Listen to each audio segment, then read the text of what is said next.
This is the story we want you to know. Ibu tiri saya secara tidak langsung telah mengganggu saya dari segi seksual.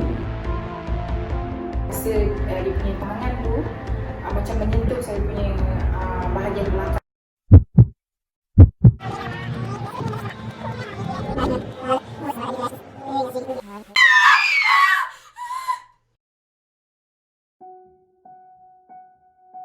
Police are on the hunt for a man who allegedly molested a 9-year-old girl with sexual assault as soon as possible.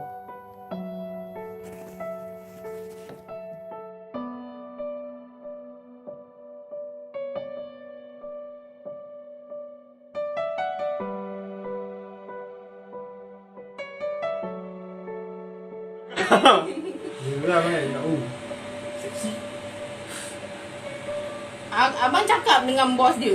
Cakap dia bagaimana dengan bos. Okey. Rakam. Dah dulu. Dia keluar pun dia ada ke?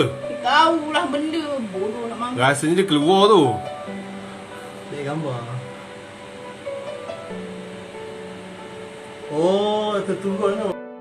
Sexual harassment can befall anyone and anywhere, from workplaces to learning institutions, public places, or even worship places. In the past, this misconduct only affected women, but now any gender can be the sexual harassment perpetrator or victim. It is something that no one should have to go through in their lives. Hello guys, do you know what is sexual harassment? So, what is sexual harassment? According to World Health Organization (WHO), sexual harassment is defined as any sexual act, attempt to obtain a sexual act, unwanted sexual commands or advance or acts to traffic or otherwise directed against a person's sexuality using coercion by any person regardless of their relationship to the victim in any setting, including but not limited to home and work. According to Asian Pacific Institute, 1 in 3 women worldwide have experienced physical or sexual harassment, mostly by their intimate partners. As for men, they are also experience the same thing. According to CDC, 1 in 4 men experience sexual harassment involving physical contact during his life, showing that despite women, men are also not excluded from being harassed. Thus, everybody should be extra careful. This whole sexual harassment thing has been going on for years. In Malaysia, the victims of sexual harassment among women is being called as an intimate partner violence, or known as IPV. According to Osman in 2019, they are the most frequent attendees that you could see at the healthcare facilities. Malaysia is deeply concerned about the effect of sexual harassment, especially on the victims themselves. The physical, the psychological, the emotional terror, as well as the trauma that it creates for women and girls. They strongly condemn the act of sexual violence against women and girls, and underline the need for a deeper examination against the emerging of incident of sexual violence perpetrated against male victims, and the plight of children born as a result of rape, as well as the practice of forced marriage by armed groups. According to a survey on sexual harassment conducted in Malaysia in June 2019, about 59% of respondents who reported on having experienced sexual harassment experienced sexual assault. Sexual harassment was still viewed as something that affects women more than men, with 40% of Malaysians believe it to be the most pressing issues facing women in the country as of January 2019. tanya Lin ke? Ha? Apa dia nak buat kat aku? Ha? Raba sini, raba sana. Tak ada kerja. My name is Andrew. I'm a senior at Brown University and I am a survivor of sexual assault. For most people, when they think of sexual harassment, their mind immediately jumps to an image of a woman being harassed or propositioned by a male co-worker, supervisor, or even a boss. While most cases of workplace sexual harassment, for instance, do involve female victims, a growing number of cases of both men and women harassing male employees also have emerged. Well, male voices are also slowly coming out of the fog in support of the movement and to highlight the plight male victims face too. Many people still believe that only women suffered sexual harassment, and they attributed this to a lack of research on the harassment of males. Male sexual harassment is often overlooked, and some men sometimes take it as a joke.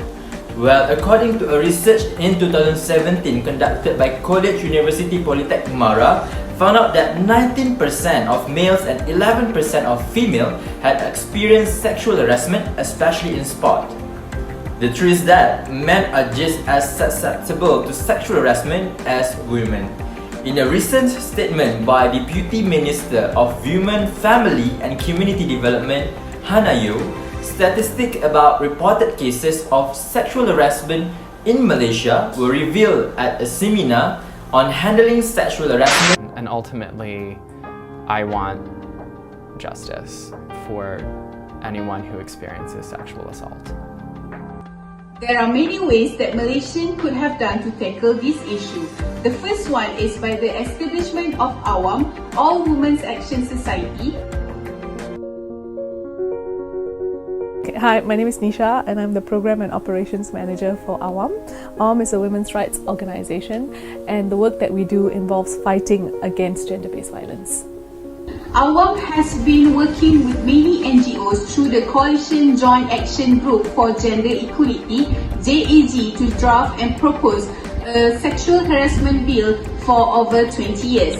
Their main purpose is AWAM lobbying MPs and Parliament to push for this bill and have been reaching out to universities and student bodies to spread awareness about sexual harassment. On the other hand, #MeToo movement is one of the initiatives to help the sexual harassment victims. In 2018, MeToo global movement has given courage to women and men to speak out and expose the systemic nature of sexism and male entitlement. Women are no longer willing to be silenced when they are harassed and abused. Therefore, these ways of helping the victims should be practiced from now in order to reduce the number of cases and to elevate the victims' emotion. Giving them more attention would make them feel more appreciated and bold to face the community and make their voices heard. That was genuine. They deserve to smile.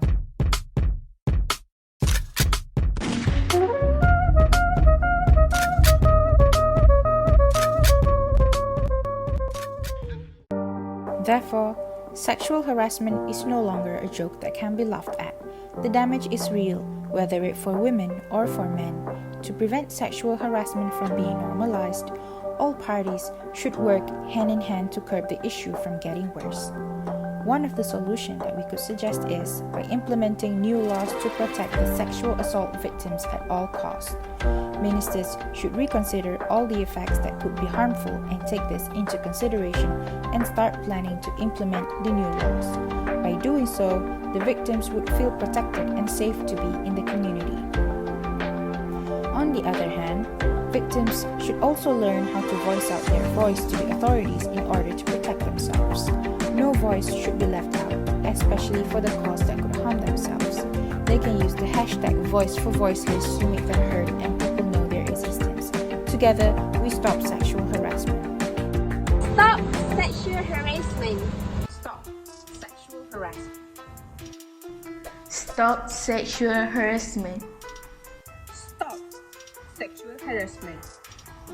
Stop sexual harassment. Stop sexual harassment. Stop sexual harassment.